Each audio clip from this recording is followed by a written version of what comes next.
Just be aware of whatever is coming up. You might be feeling the sensations on your fingertips, maybe the back of your neck. You literally played an accordion in your whole mind space. Just wherever you're feeling it, just experience it. So it's very important when you finish the meditation to process it, to let it process you. You're not doing anything, you're just stepping out of the way and let it manifest. And let's open our eyes.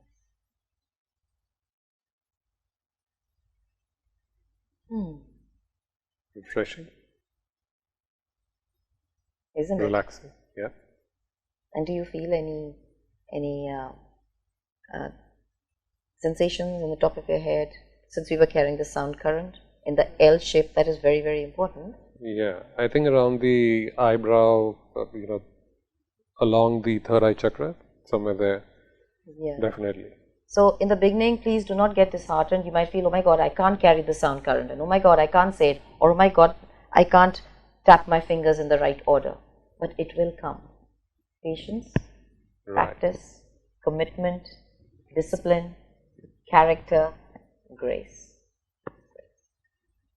Sure. So with that, thank you so much, Manpreet, for coming into our studios and sharing your pearls of wisdom. As always, pleasure to have you over. And viewers, if you like what you've seen, then please, I wouldn't say hit the subscribe button, gently click the subscribe button and also share this with your friends, and we would be happy to bring you more such content as we go along. Till then, peace be with you. Thank you. It was a Thank pleasure. you. Hope to see you again. Soon. Hope to see you all again too. Absolutely.